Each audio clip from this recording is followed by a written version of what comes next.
Jerome Silberman was born on June 11, 1933, and we follow Jerome's career as an actor, writer, and director as Gene Wilder. On August 29, 2016, at the age of 83, Gene had passed away due to complications with Alzheimer's. And throughout this week, I've been celebrating his career by uploading sketches of some of my favorite movies. But in this video, I wanted to do something different. I wanted to try to paint a portrait of the man and celebrate him, Gene Wilder. Would you like to see how I did? Hello everybody, welcome back to my channel, Art of the Round. My name is Mello, a former Oompa Loompa turned artist. Today in this video, I'm painting Gene Wilder. I chose Gene Wilder as my subject for this gouache painting because he was such a unique talent. He was soft-spoken in interviews, but he had such a vibrant personality in his films. And just period, I'm just a huge fan. But, to be brutally honest, my wife and I the other day are watching a documentary remembering Gene Wilder. And midway through, I said in passing, I feel like painting a portrait of him. No big deal. Just an idea floated across the living room couch.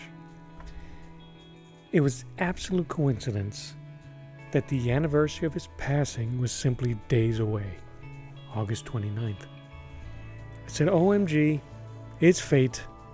I am destined to paint Gene Wilder. I had this thought. It happened on this day. It's happening right now. And I'm going to present it to YouTube. And that's it.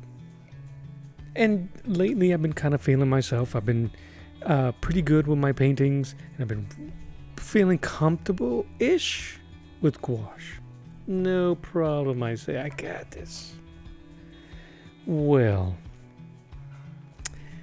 I'm going to share with you guys the full process as much as I can. I'm absolutely going to share the ups and downs that I've experienced along the way, which are many. Or maybe just one big one. So, here we go. Off screen, I drew the portrait using the grid system. I simply found a good picture online, put it in my Photoshop program, and created a 9x12-inch grid and placed it over the photo. I then used my T-square and measured the same grid on my Strathmore 300 series Bristol paper.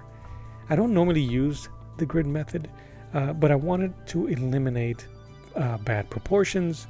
And again, I put this self-imposed deadline and pressure, so I wanted to make sure that it looked exactly like who I said it was supposed to be.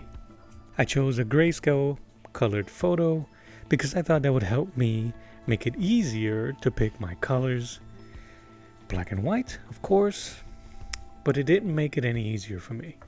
In fact, it was quite the opposite. The first challenge I faced was trying to capture Gene's essence, right? Using gouache. Now, gouache is fun, fascinating, and absolutely frustrating. It's like a mix between watercolor and acrylic, so it's definitely tricky. And like watercolors, you can lay down washes in the beginning of the painting process to kind of just build up the feel of the picture. And then when it gets good to you, you can thicken the consistency of the paint and use it like an opaque acrylic. And if you're good at it, you can switch between the two throughout the process as you need. See, the challenge I faced was I wanted to portray Gene's charismatic personality and lively expressions while using this medium's weird and unique properties. If you use gouache, you know that it dries quickly, so it's kind of hard to blend. So to avoid that, I used a lot of swatching-like painting motion. Tiling, so to speak. I wanted to make sure that I captured the depth and the tones while trying to capture the likeness. It wasn't very easy. It was kind of fun, but still extremely stressful from my end. And here's why. From the very beginning, I basically painted myself into a corner. If you see, I didn't create a proper gradation of color. I was only using two, white and black. And I didn't give myself time to swatch my colors. I didn't know what I was doing. I kind of Willy Wonka my way through my palette, and that wasn't good. And as the layers began to build, I started to lose focus and even confidence, and I didn't know if I was adding or subtracting. I was just lost a bit. I felt like I was losing control of the whole point. And then I paused. I stood up, I stepped away for a moment, and I removed the picture from thought. I really did. I took a couple of laps around my house, and when I returned to my drawing table, I remembered what I was doing this for.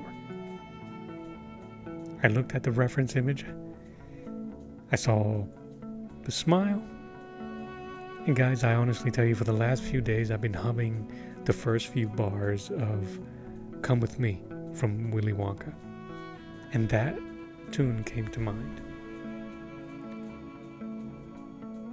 I sprayed a bit of water on my dried up gouache, and I continued with no worries, no concerns.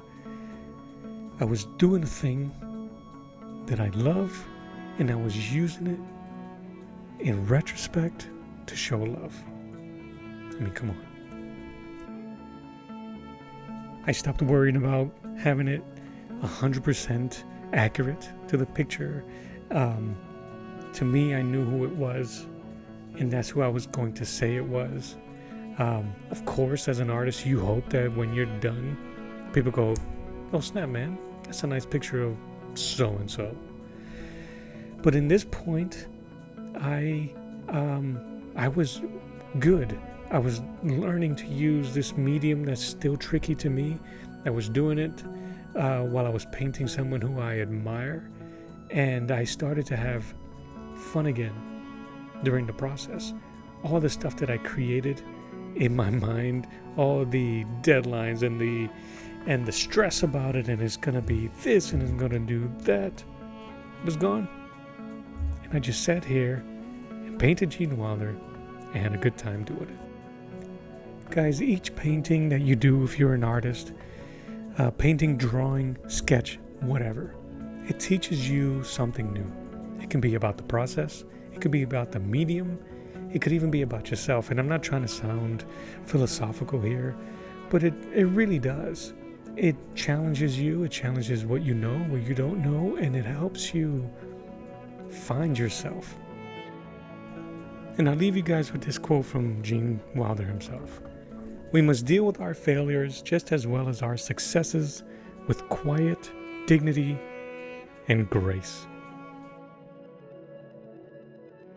So there it is, Gene Wilder. So what do you think? I'd love to hear your thoughts. Leave some in the comments below. If you have any suggestions or tips, share those with me as well.